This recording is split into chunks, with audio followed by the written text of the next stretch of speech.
अस्सलाम वालेकुम नाजरीन, आप देख रहे हैं ज़ेबिस्टिक यूट्यूब चैनल और मैं हूं मतीउल्लाह। आज की जो हमारी डिस्कशन है वो है ट्रोजन जंग के हवाले से, जो बेसिकली एक मोहब्बत, एक चाल और एक गुरूर की कहानी है।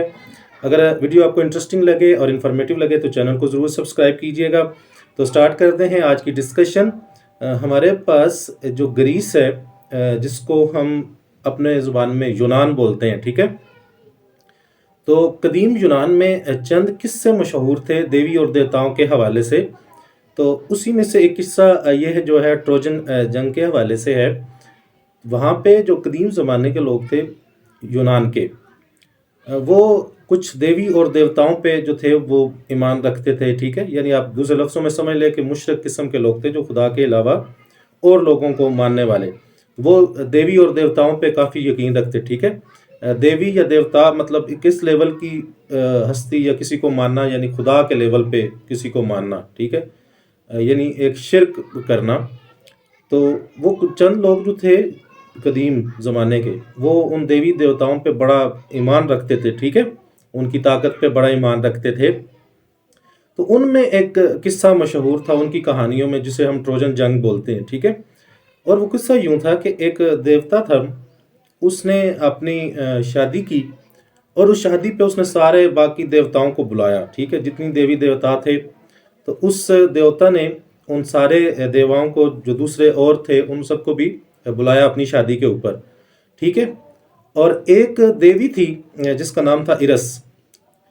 इस इरस देवी को उसने नहीं बुलाया। तो अब ये जो इरस देवी थी, तो इसकी खसूसियत ये थी कि ये काफ़ी फसाद वाली थी, ठीक है, लड़ाई झगड़ा कराने वाली थी। तो उसने इस इरस देवी को नहीं बुलाया, बाकी सब देवी देवताओं को उसने अपनी शादी पे बुलाया। तो हुआ ये कि ये जो इरस देवी थी, इसने एक सेब लिया, ठीक है, और उस सेब के ऊपर इसने लिखा कि ये सबसे खूबसूरत के लिए, ठीक है। इस तरह का सेंटेंस लिख के ना इसने वहाँ पे फेंक दिया, जहाँ पे वो यानी कुछ फंक्शन वगैरह हो रहा था। अब ये सेब देखा 3 देवियों ने, तो उन तीनों देवियों के दरमियान इस बात पे झगड़ा स्टार्ट हो गया कि मैं खूबसूरत हूँ, मैं खूबसूरत हूँ, या मैं खूबसूरत हूँ। तीनों आपस में लड़ते झगड़ते शुरू होगी कि ये एक्चुअली मेरे लिए लिखा गया है, दूसरी कहती थी एक्चुअली ये मेरे लिए लिखा गया है। वो करते करते वो जो लड़ाई थी, वो फैसला हुआ कि एक शहजादा था, ट्रॉय का शहजादा, जिसका नाम था पेरिस। वो ट्रॉय जो इलाका है वो आजकल तुर्की में शामिल है, ठीक है। तो उसका शहजादा जो था पेरिस, उसके पास फैसला आ गया कि ये फैसला करेगा कि कौन सबसे खूबसूरत है, ठीक है, तीनों शहजादियों में से।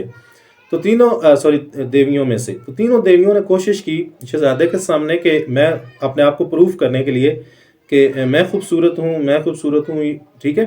यानी एक कंपटीशन सा शो किया। लेकिन एक देवी ने उसको एक ऑफर की, उस पेरिस शहजादे को। उसने कहा कि अगर तुम मुझे सबसे खूबसूरत तरीन शहजादी साबित कर दो, या मेरे हक में मतलब फैसला दे दो, तो मैं दुनिया की सबसे खूबसूरत तरीन औरत जो है वो तुम्हें तोहफे में दूंगी, ठीक है। तो शहजादा जो था पेरिस, वो इस चीज़ पे एग्री हो गया और उसने फैसला उसके हक में दे दिया। तो अब उस देवी जो थी, उसने जो मतलब जिस औरत को बतौर तोहफा उसको गिफ्ट किया, वो औरत जो थी वो ऑलरेडी शादीशुदा थी, ठीक है। उसका नाम था हेलन। वो जो हेलन थी, वो जो यूनान का बादशाह था उसकी बीवी थी और ऑलरेडी शादीशुदा थी। तो देवी ने मतलब उस औरत को उसको यानी गिफ्ट किया। तो जो वो ट्राय का शहजादा था पेरिस, उसने उस हेलन को लिया और ट्राय वापस आ गया। जब ये उस बादशाह को पता चला तो उसने दूसरे बादशाहों को या अपने दोस्त अहबाब को इकट्ठा किया और एक अजीम जंगजू लश्कर, पूरा जंगी साजो सामान तैयार किया और वो लोग ट्राय की तरफ चल पड़े, ठीक है। और ट्राय पे जाके हमला शुरू कर दिया। अब ये जंग जो थी, ये कोई एक नॉर्मल जंग नहीं थी। ये जंग एक दोनों साइडों से फुल तबाही हुई एक दूसरे की, ठीक है। इतने लोग मरे और मारे गए।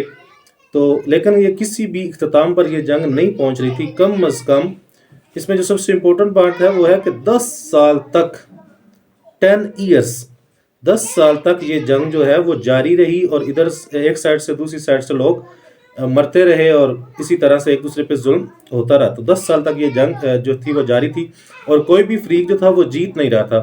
तो इस लेवल पे आके यूनानियों ने एक चाल चली। उन्होंने ये किया कि उन्होंने एक घोड़ा बनाया, ٹھیک ہے، لکڑ کا. تو انہوں نے ایک گھوڑا بنایا اور شہر کے باہر کھڑا کر دیا، کافی بڑا سا. اور اس گھوڑے کے اندر کافی سپاہی جو تھے ان کے یونانیوں کے، وہ اس میں چھپ کے بیٹھ گئے. اور باقی جو فوج تھی وہ کافی مطلب وہ ساری سائڈ پہ چھپ کے بیٹھ گئی، اور کچھ جو تھے وہ اس گھوڑے کے اندر بیٹھ گئے. اب جب ٹرائے کے لوگوں نے یہ دیکھا کہ یار وہ لوگ تو سارے چلے گئے ہیں، اور وہ جو ایک گھوڑا ہے لکڑی کا، یہ اس کو چھوڑ کے چلے گئے ہیں، تو انہوں نے کہا کہ یہ تو ہماری پھر جیت کا نشان ہوگا نا. یعنی وہ لوگ چلے گئے اور اس کا مطلب ہم جیت کے، اور یہ گھوڑا اس چیز ہماری فتح کا نشان ہے. انہوں نے جوش و خروش میں جو گھوڑا ہے اس کو لیا اور اس کو اپنے شہر کے اندر لے کے چلے گئے. ٹھیک ہے، وہاں پہ کچھ لوگوں نے ان کو سمجھانے کی کوشش کی کہ میں بھی کوئی چال ہو، لیکن پھر بھی وہ لوگ جو تھے وہ اسے اپنی فتح سمجھ کے اس گھوڑے کو اٹھا کے کسی بھی طرح سے وہ لے گئے اپنے شہر میں.